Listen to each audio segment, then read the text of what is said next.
Good morning class. जैसा कि पिछले क्लास में हम लोगों ने पाठ 9 भरत के 2 अनुच्छेद के बारे में हम लोग ने पढ़ लिया और उसके पहले भी 2 अनुच्छेद के बारे में हम लोग ने पढ़ा। मतलब हम लोग 4 अनुच्छेद के बारे में हम लोग पढ़ चुके हैं कि भरत क्या था, उसकी वीरता का बखान किया और किस तरह वह इतना निडर होकर के शेर के बच्चे का दांत गिनना चाहता था और इसकी हरकत को देख करके शेरनी बहुत गुस्से में आ जाती है। लेकिन वो शेरनी से भी नहीं डरा, वो छड़ी तान कर उसको क्या बोलने लगा कि तुम यहाँ से चली जाओ वरना क्या करोगी, तुम मुझसे मार खाओगी। तो आज जो है ये 2 बचे हुए थे। अगला अनुच्छेद हम लोग पढ़ने जा रहे हैं, लेकिन इस अगले अनुच्छेद में कुछ ऐसे शब्द हैं जिनका अर्थ जानना हमारे लिए बहुत जरूरी है। इसलिए हम लोग यहाँ उसके अर्थ के बारे में हम लोग जानेंगे कि इसका मीनिंग क्या होता है। तो सबसे पहला जो अर्थ है वो गुरुकुल। गुरुकुल मतलब जहाँ पर हम लोग शिक्षा ग्रहण करते हैं, जैसे स्कूल हो गया, यहाँ पर आप लोग आकर के शिक्षा ग्रहण करते हैं, 8-6 घंटा पढ़ते हैं, उसके बाद आप अपने घर चले जाते हैं।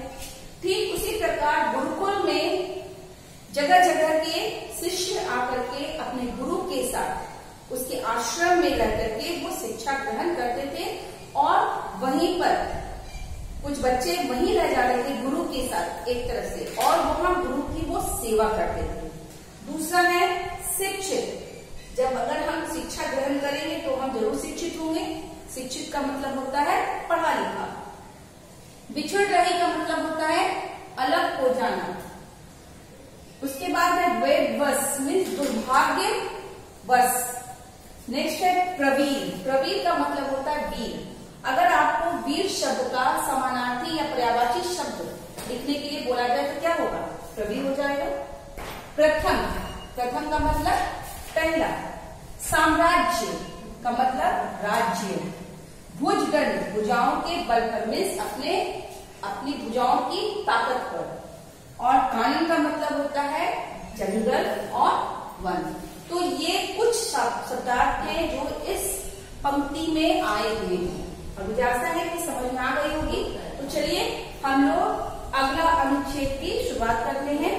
सबसे पहला है कश्यप के गुरुकुल में शिक्षित हो रहा, आश्रम में पलकर, कानन में घूमकर, निज माता की गोद भरता रहा, जो पति से भी बिछड़ रही द्विवश। इस 4 लाइन की पंक्ति में कवि जयशंकर प्रसाद ने कहा है कि कश्यप के गुरुकुल में शिक्षित हो रहा। कौन हो रहा था?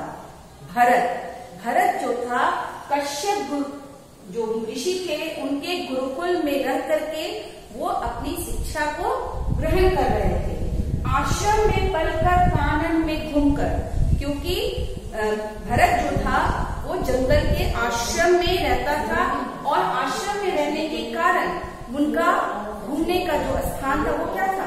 जंगल था, कानन था, और वहीं पर वो विचरण करता था, वहां के जानवरों से खेलता था और कश्यप गुरु से वो शिक्षा को ग्रहण कर रहा था।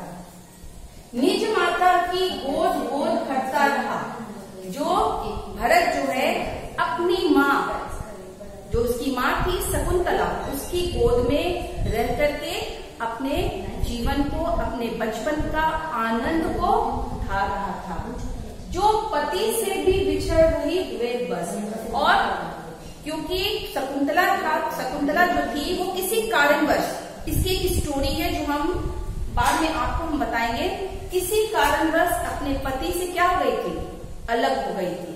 और अलग होने के बाद वह आश्रम में रहती थी और वहीं पर उसने अपने बेटे भरत का पालन पोषण किया और कश्यप के गुरुकुल में जाकर के उन्होंने क्या की?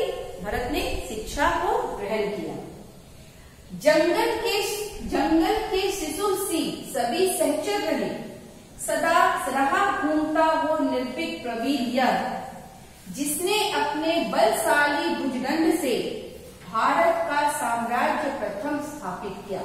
अब जंगल के शिशु सी सभी सहचर, सहचर का मतलब दोस्त। अब जैसे कि आप लोग जिस जगह पर रहते हो, आपके उसी जगह के लोग आपके फ्रेंड हो सकते हैं। आप स्कूल में आते हो तो आपके स्कूल में जो आपके सहचर है, आपके फ्रेंड सहपाठी एक साथ पढ़ते हैं, वो आपके दोस्त हो जाते हैं। लेकिन भरत जो था वो कहाँ पढ़ रहा था? कानन में, मीन्स जंगल में वो उसकी परवरिश हो रही थी। तो जंगल में परवरिश होने के कारण उसके दोस्त कौन थे? सभी जानवर थे। शिशु सिंह थे, जो बच्चे, जिसके बच्चे का वो दांत खोलकर गिनना चाहता था, और जितने भी जंगल में थे सभी उसके क्या बन गए? दोस्त बन गए। रहा घूमता वो निर्भीक प्रवीर है, और ये बच्चा जो है बिना निडर, बिना डरे हुए, बड़ी ही वीरता से पूरे जंगल में वो विचरण करता रहता, घूमता रहता था। जिसने अपने बलशाली भुजदंड से, और यह बालक इतना वीर था, इतना शक्तिशाली था कि अपनी भुजाओं के बल पर, अपनी भुजाओं की ताकत पर भारत का साम्राज्य को स्थापित किया। वही वीर वह बालक है दुष्यंत का, भारत का सिर रत्न भरत शुभ नाम है। यह वही बालक है जिसकी वीरता को देख करके हमारे देश का नाम क्या पड़ा? भारत रखा गया। और यह किसका पुत्र था? राजा दुष्यंत का पुत्र था। भारत का सिर रत्न, भारत शुभ नाम है। ये हमारे भारत की शान है, हमारे भारत का सिर का रत्न है। और जो सिर का रत्न है उसका नाम क्या था? भरत। क्यों इसके नाम पर भारत का नाम रखा गया? क्योंकि वो काफी ही बहुत ही साहसी और बहुत ही निडर था। तो ये अनुच्छेद का अर्थ हम लोग ने जान लिया। लेकिन यहाँ पर एक छोटे शॉर्ट में मैं कहानी बताने जा रही हूँ कि दुष्यंत और शकुंतला क्या थे। राजा दुष्यंत जो थे वो शिकार करते करते जंगल में जाते हैं, और वहां पर उन्होंने शकुंतला को देखा, और शकुंतला को देखते के साथ उससे उसका प्यार हो गया। और उन्होंने क्या किया?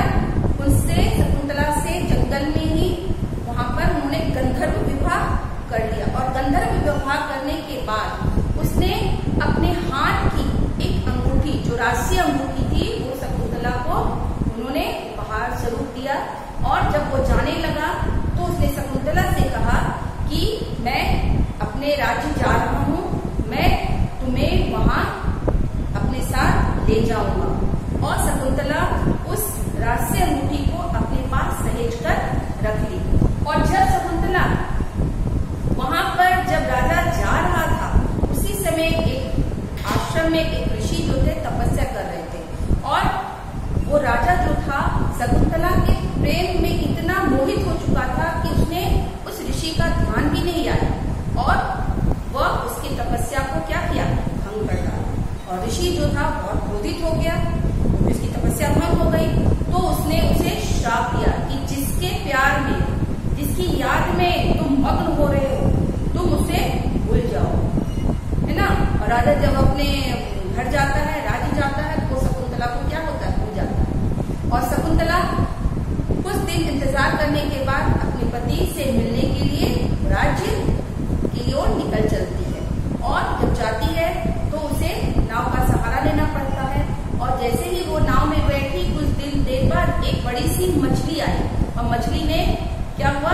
नाव पलट गया। और मछली जब पलटा तो शकुंतला के हाथ की जो अंगूठी थी वो गिर करके मछली के क्या हो जाती है? पेट के अंदर चली जाती है। और शकुंतला जब राजा के पास जाती है तो वो कहती है कि मैं शकुंतला हूँ, आपने मुझे नहीं पहचाना। लेकिन क्योंकि उस राजा के को श्राप दिया गया था भूलने का, इसलिए वो नहीं पहचान पाई। और शकुंतला क्या हुआ था? बहुत रोते हुए, बहुत मिन्नतें करती है, लेकिन राजा उसको नहीं पहचानता है। और फिर शकुंतला वापस कहाँ चली जाती है? आश्रम चली जाती है। और वहीं पर उसने किसको जन्म दिया? भरत को जन्म दिया, और उसका पालन पोषण करने लगी। लेकिन क्या होता है? अंत में वो मछली जो अंगूठी को खाई थी, मछुआरा आता है और उस मछली को पकड़ता है, और अंत में क्या होता है? उस मछली के पेट से जो अंगूठी निकलती है, और वो अंगूठी राष्ट्रीय अंगूठी थी, इसलिए वो राजा के पास जाता है। और राजा जैसे उस अंगूठी को देखता है वो शाप मुक्त जाता है और वो तुरंत शकुंतला से मिलने जंगल की ओर आता है। तो ये कहानी थी भरत जो था शकुंतला और दुष्यंत का पुत्र था। तो स्टूडेंट्स मुझे आशा